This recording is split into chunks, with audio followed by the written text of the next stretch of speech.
Yo, what is up, MewCrew, and welcome to the second ever episode of... Wait, what? The series where I'm going to be going through all of the different characters in Marvel's Contest of Champions and going through their abilities, synergies, where they're good, and where they're not good.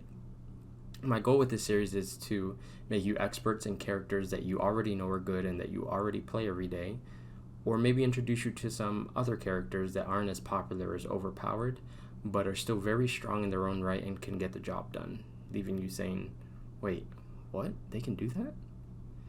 But today's episode is not going to be that case. Today's episode is going to be about the most busted character in Marvel's Contest of Champion, Ghost.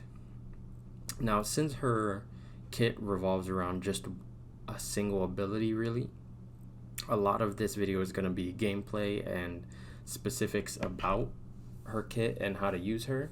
I'm just going to do a really brief overview of her ability descriptions and what it does, and then we'll move into actual gameplay. So for starters, I do think she's good right out of the box. If you pull her 4, 5, 6 star, depending on your level of the game, she's going to be an extremely strong powerhouse for your team, whether that's questing, alliance quest, alliance war, anything that you need to complete. She can help with 90 to 95% of the time. Now, that's not to say she doesn't benefit from the dupe or benefit from high sig or benefit from synergies, because she's just a character that's super good and just gets even better as you learn her and as you get her additional synergy pieces, and I'll talk about that in a little bit. But her core mechanic, something that's unique to her and that makes her the most overpowered character in the game, in my opinion, is her phasing ability. Now, what this does is, as long as she's not armor broken, she has 100% for the opponent's attacks, special attacks, unblockable attacks, anything like that, to miss for 5 seconds, as well as any damage over time debuffs that are already on her or would be placed on her while she's phasing are converted into a Fury passive that is about as strong as 90 to 95% of her base attack. She also gains a precision passive for 6 seconds as she goes into phasing. So the basic overview of her phasing is that it lets her avoid damage and then gives her a guaranteed critical hit. So you can use this to deal with just about any node in the game, because it can bypass unblockable, it can bypass stun immune, it can bypass everything that isn't a damage reflect or something that's anti-crit. So characters like Ebony Maw or Mr. Sinister, she's going to have a really rough time because they just have inherent anti-crit synergies, and everything that she does revolves around getting that phase to pump up your damage and then getting that guaranteed crit. Another important thing is that her critical hits cannot be evaded, and the only way that you can get critical hits is from that precision passive that you get from your phasing. So you really don't want to use her in matchups where you can get armor broke. I know I can't remember the name of the node, but it's a node that you start the fight with a heal block, armor break, and maybe a power lock for the first 20 seconds. Those are really hard nodes for her to deal with. Characters like Vision Arcus or any character that really armor breaks consistently and relatively easily is going to be really hard for her to deal with, because it just cancels her ability to phase, which makes her vulnerable to damage over time debuffs, and it really decreases her damage. But she has a really easy kit to use. It is very easy to amp up the damage, especially if you're using suicides. You automatically convert the poison and the bleed into 2 Fury passives that equal roughly 180 to 190% of her base attack combined. So it pumps her up from a base of 2700, somewhere around there, to roughly 8,000 attack at the beginning of the fight if you're using both suicides maxed out at level 3. That's just including with the passives. That's not including the base 30 or 60% increase from using the actual suicide. So it's disgusting for so much content. Now we're going to jump into some gameplay. Alright, so here you can see some pretty nasty crits if you saw that, 96,000. But I'm just going to hop right into the gameplay that you're already seeing here happening. So right now this is in 6.2.3 with the Icarus node, which has a really weird interaction that shouldn't happen. It's just way too powerful. As you can see here, I'm going to start the fight with just taking some hits to get some additional power. If you see on the left hand side, it says miss whenever he attacks in, and then I gain additional power. Now the way that this is interacting with this node, every time you hit them you gain a fury, and then every time a fury expires you gain a degeneration. But with the way that Ghost works, she can just keep hitting into them, gain those furies, and then when the degeneration procs, she just converts that into that passive fury, which you'll see here now. So normally you only want to do a dash back to get the phase and then do a single hit in. But here you'll see me throwing a lot more hits. One, because I'm trying to get some cruelties, and two, I want to start getting those degens as fast as possible. As you can see here, my normal just medium crits are critting for so much just because I'm getting so many passive furies from those degens. That last special 2 hit for 116,000, I think, which that's a normal number, or not a normal number, but that's not a outlandish number from her for a special 2. Her special 2 is her main damage source. So when you're playing the game normally, you're gonna typically want to get as many furies or as cruelties as possible, whether that be through node interactions like Caltrops or Biohazard or something like this, and then lay in a massive special 2. Now right here, I'm not using any synergy, so this is just her by herself. So the way that I'm trying to intercept is I'm going to intercept him with a special. So if you saw there, I waited until he dashed in, and then when he dashed in, I dashed back and I hit my special 2, because when you do your special 2s in the middle of the phasing, they become guaranteed critical hits. So every hit of the special 2 of the special 1 are going to crit. So that guarantees massive numbers. Alright, so here I'm going to slow down this clip and kind of show you the basic rotation against this Nightcrawler. So as you see, I'm just going back, getting the phase. When he misses, then I dash in. The reason I'm doing that is because the guaranteed critical hit only lasts for one crit, or for one hit, and it can't be evaded. So as long as I'm only doing that single guaranteed critical hit, Nightcrawler cannot evade against me, no matter what his nodes are, no matter if he has the additional that evade buff, he just can't evade at all. So I just keep going, dash back, get hit, dash in.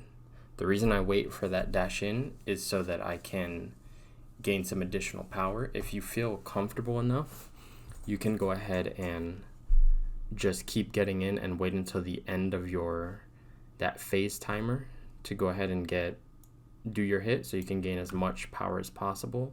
But for that, I typically just want to play it safe. Alright, so here I'm going to show you another fight against Spider-Man, which is a very annoying evade matchup. However, again, Ghost just demolishes it. I'm going to show you here in real time just so you can see what the fight actually looks like.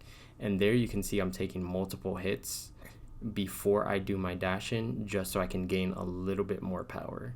And when you feel comfortable, that's your goal, to let them hit into you 2 or 3 times, just so that you can get that additional power gain. Alright, now here I'm going to showcase the difference between Ghost with synergies and Ghost without synergies. First, I have synergyless Ghost, and I'm just going to speed through this first part because I messed up the timing of her special 2. I got pushed to a level 3, which is good in certain situations because it converts your cruelty buffs into passive cruelty buffs, so you can stack them up and then use the level 3 to convert them into permanent ones so that you can keep a consistent damage. But here I was just trying to showcase her normal rotation, and typically you don't really want to do that. Like right there, I would have had a good chance to do that and converted those into 4 passive cruelties. But yeah, I messed up the rotation there, so I'm just going to fast forward this a little bit. And if you saw there, when they're in the corner, you can chain heavies with her to gain a bunch of furies and really increase your damage output. So now here, what I'm going to do is I'm going to try and keep all of my buffs up as long as possible to maximize my damage, while also trying to keep him in the corner so that I can spam heavies and keep that going. It's a little bit hard because the Winter Soldier AI is really passive. So like he wasn't parrying or playing that aggressive at all really. So it's a little bit iffy, especially without synergies where you can't do the unblockable special attacks. But I think I'm going to try and throw it here. And again, you're going to see me try and intercept it. So right there, bait the heavy. And as he's throwing the heavy, that's my opening where I'm going to phase and then hit the level 2. So it goes guaranteed crit. Now you can see her damage is still good. She can still do everything that she normally does. Like she's still a good champion completely by herself, without synergies, without suicides, without any support. The signature ability, I don't think mine is all that high of a sig, so like you can see she's pretty good without being completely maxed out in every way. She's still a very good champion despite everybody saying that she requires synergies. She doesn't require them, it just makes it a lot easier. I'm going to show you that in a minute, but you just have to be more careful with where you throw the special 2s and learning how to intercept with it. Alright, so here, this is going to be my Ghost with full synergies. This is the team that I think you should run if you're looking to just amp up your Ghost 100%.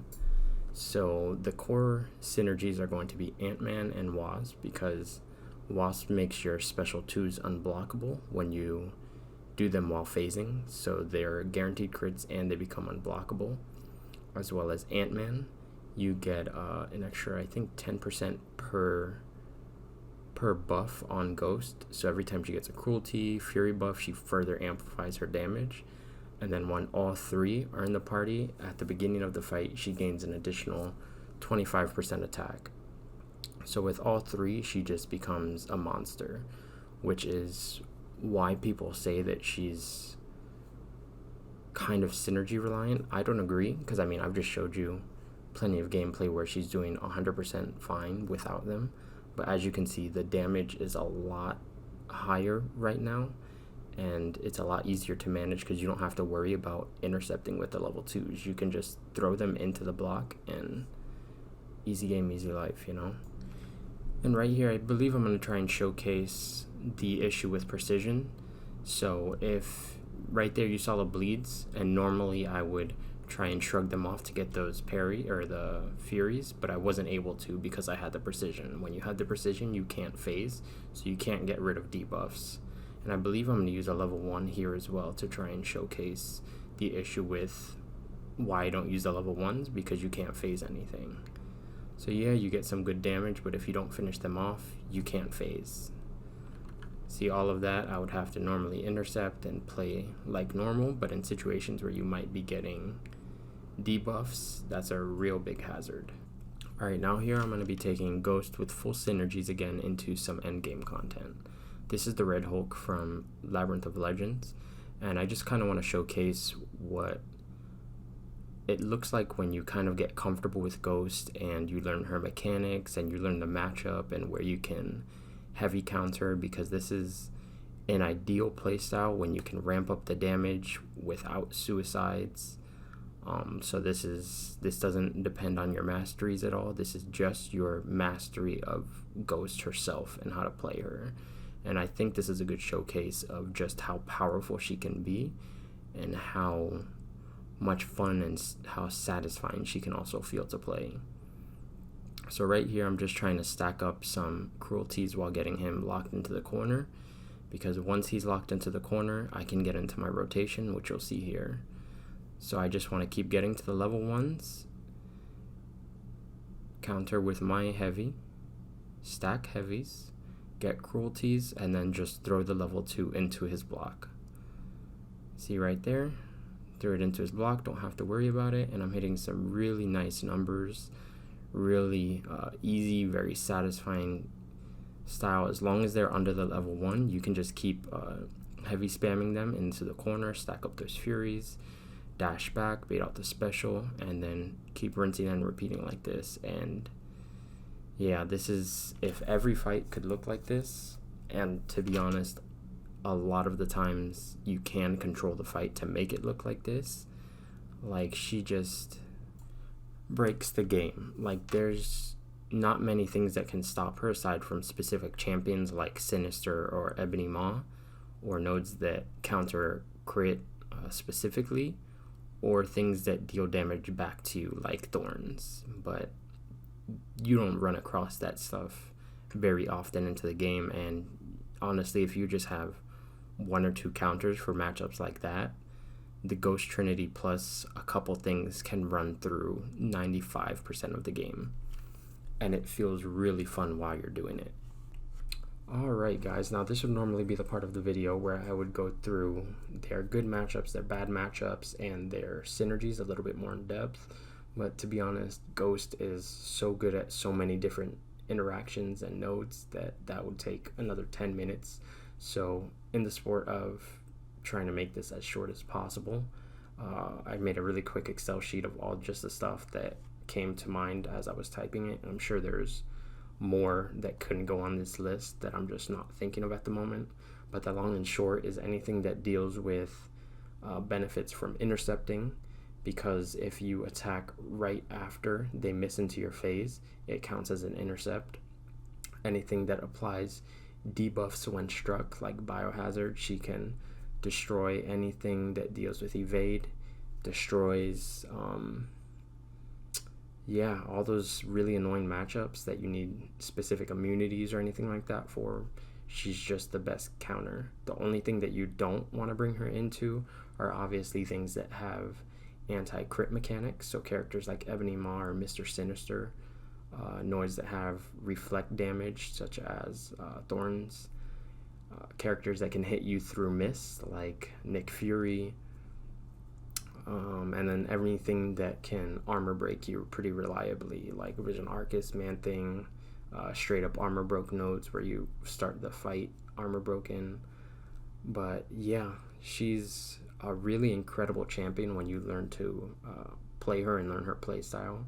She's very satisfying because she has a very satisfying play style to see those big numbers and just get away with some really risky moves. And yeah, I love playing her. If you guys do have any questions on specifics of these matchups or anything like that, go ahead and leave them in the comments below. I can either answer them in there, or I can try and make specific videos answering and showing how to fight those nodes. If there are enough questions and enough demand for that, I definitely don't mind doing that. But for a character that can do all of these really annoying nodes and only have a list of maybe 10 to 15 that she's not that bad at or not that good at or straight up can't do, I mean, that's pretty incredible in and itself. But that'll do it for episode 2. Thank you guys for stopping by. Thank you guys for watching. If you dropped any comments, any likes, anything like that, I appreciate that as well. It really helps. But yeah, you know where to find me. My links would have been to the left of me throughout the video. Twitch.tv/MewCrew, Instagram.com/MewCrew, Twitter.com/MewCrew. The last O is a 0. Send me feedback, critiques, why I suck, why I'm awesome. Anything helps. Peace.